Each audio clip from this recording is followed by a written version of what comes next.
ABAA, the sacred word that unlocks the courage already inside you. There is a word so ancient that scholars have spent centuries studying it and still have not found its bottom. It was spoken by Jesus, not in a ceremony, not before a crowd, but in a garden in the middle of the night, when his body was trembling and he did not know if he would survive until morning. That word was ABAA. In the Gnostic tradition, it carries a meaning far wider and deeper than any single translation has ever been able to hold. Today we are going to enter that word together, moving through its many sacred dimensions. But we are also going to hold it in one very specific light for this teaching.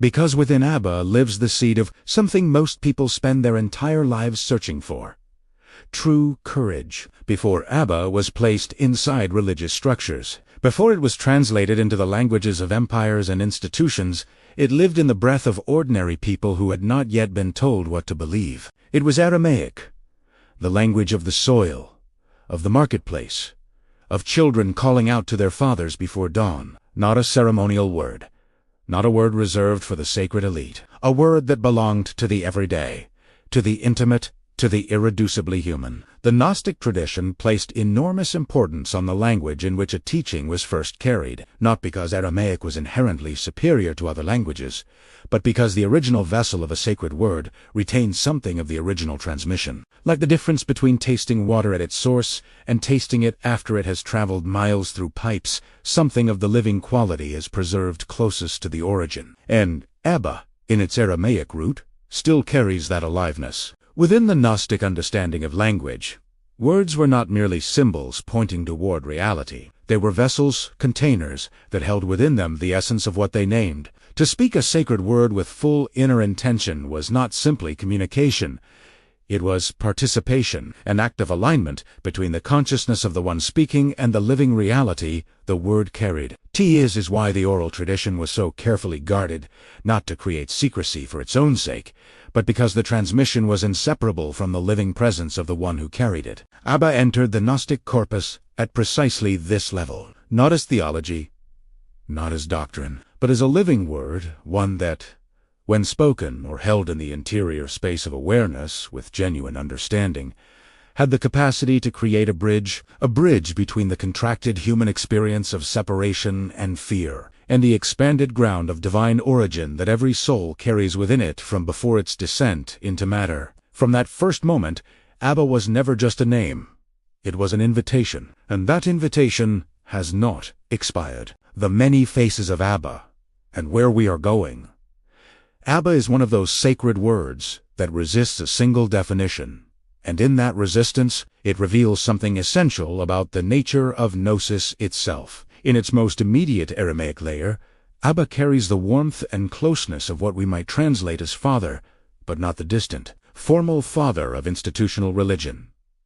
It is the father you run to, the presence you trust with your deepest fear, the origin that does not judge, but holds. And yet even that translation only captures one layer of what ABAA contains. In certain Gnostic texts, ABAA functions as a direct invocation of the primordial divine source, the first emanation from which all consciousness descended. In other layers of the tradition, it represents the interior principle of origin within every soul, regardless of the body it inhabits. It has been understood as the sound that bridges the human and the divine, as a frequency of pure beginning, and as an anchor to the light the soul carried before it forgot. ABAA is not a word that can be fully exhausted. Every tradition that has touched it has found a different face looking back. This multiplicity is not something to be confused by. It is something to be honored, acknowledged, and then focused, because a teaching that tries to hold every layer at once ends up holding none of them deeply enough. For this series, for the transmission we are building here together,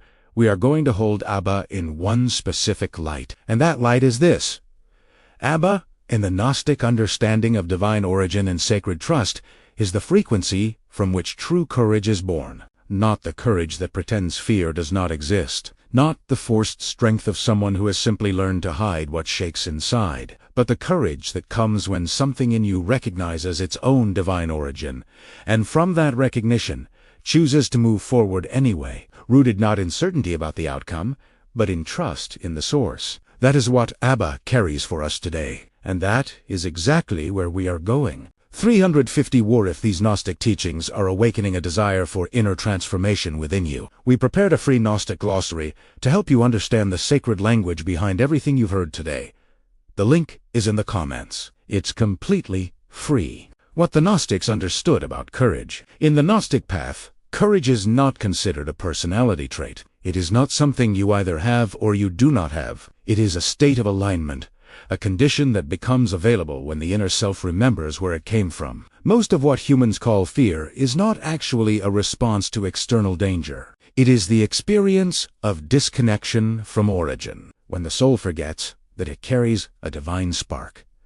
When the noise of the world covers that interior, knowing what results is not simply anxiety. It is a kind of existential trembling that no outer achievement can quiet. The Gnostics taught that the soul descends into matter, carrying within it a trace of the light from which it came. That trace does not disappear.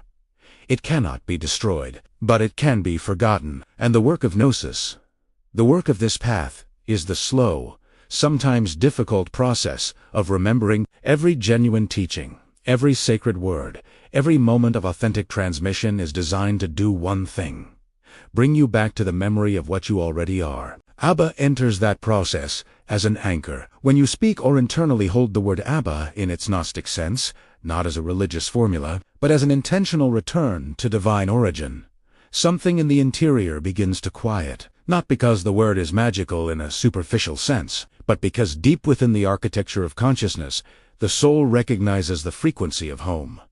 And from that recognition, something shifts. The trembling does not disappear entirely, but beneath it, a ground becomes perceptible. A steadiness, a place from which movement becomes possible again. That is what the Gnostic teachers meant when they spoke of courage as a spiritual quality rather than a human one. It was not the absence of fear. It was the presence of something more fundamental than fear, a root that goes deeper than the disturbance on the surface. ABBA was that root, spoken, held, breathed, until the remembrance became stronger than the forgetting. The transmission, how ABBA restores courage from within. There is a moment in the Gnostic understanding of inner transformation when teaching becomes transmission, when the words stop being information and start being something the interior receives directly. The ancient teachers understood that every human being carries a subtle architecture, a system through which divine energy moves, or fails to move, depending on the degree of inner alignment. Fear disrupts that movement. It contracts, it closes. It makes the person believe they are smaller than they are. What ABBA does, when held with genuine inner intention, is the opposite of contraction. It opens. Not by forcing, not by demanding that fear disappear before you can move, but by introducing, at the level of felt experience, a frequency that the soul already and that recognition itself is the medicine. Because when the inner self remembers the source, the contraction begins to release on its own, without violence, without effort that fights against itself. The Gnostic teacher spoke of this as the return to the Father, not as submission, but as reunion. The exhausted consciousness, worn by its journey through matter and separation, finally turning back toward the light it came from. And in that turning, courage is not summoned.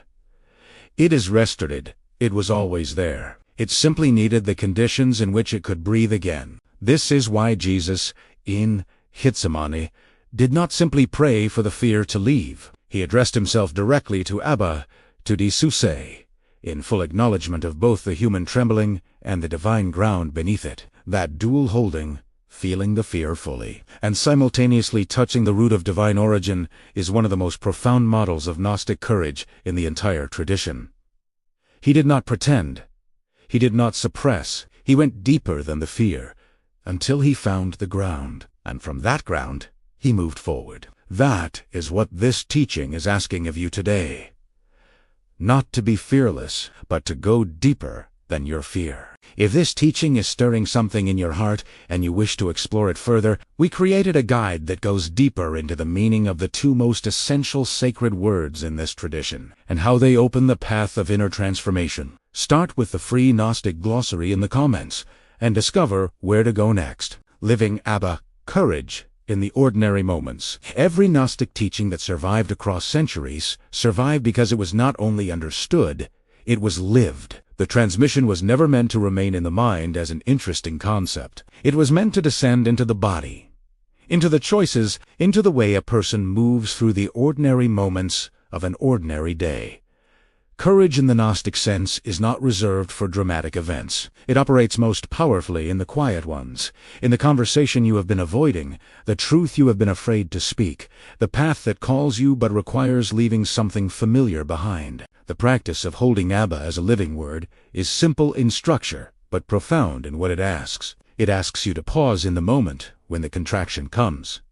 When fear rises, when the impulse to retreat or hide or pretend begins to move through you, and instead of immediately responding to the fear, to touch something beneath it, to bring into your interior awareness the sense of divine origin that the word ABBA carries, not as a religious act, as an act of remembrance, of reconnection, of consciously choosing to let the root be felt before the reaction takes over.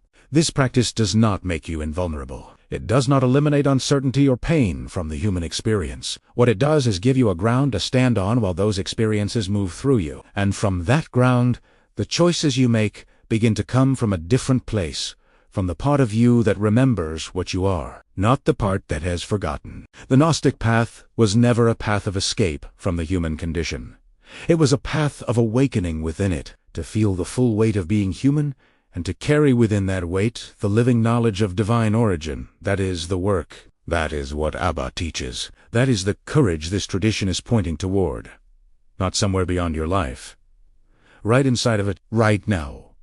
Right now. If you stayed until this moment, this teaching has already begun working within you. In the comments you will find a free Gnostic glossary, and also 2 guides that go further into the core sacred words of this tradition, exploring their layers of meaning and the transformation they carry. Take what resonates with where you are right now, what we carried through together. Everything we traveled through today comes back to one essential point. The word ABBA is not a historical relic. It is not theology to be stored in the mind alongside other information. In the Gnostic understanding, it is a living frequency, a transmission of divine origin that the soul already carries, and that can be consciously activated through inner intention and sacred awareness. We moved from the roots of the word in its Aramaic soil, through the multiplicity of its meanings, into the specific teaching this series holds, that ABBA is the frequency from which true courage is born. Not the courage that suppresses fear, but the courage that finds a ground deeper than fear, the courage of the one who remembers their origin even in the darkest moment of the descent.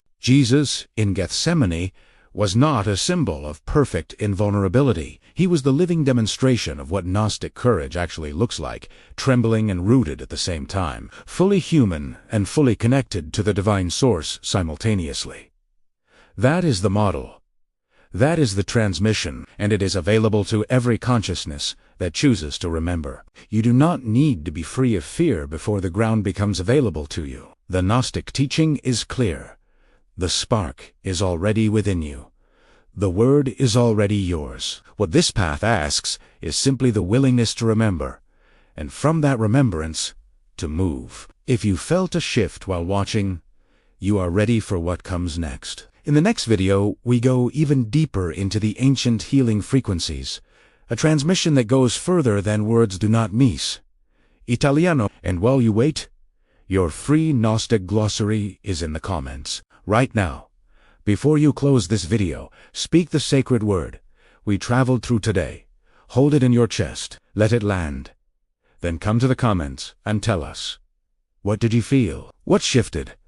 We read every single response. If this teaching found you today, subscribe every week. We go deeper into the ancient wisdom that was always meant for you. Your free Gnostic glossary is waiting in the comments. Take it with you on this path.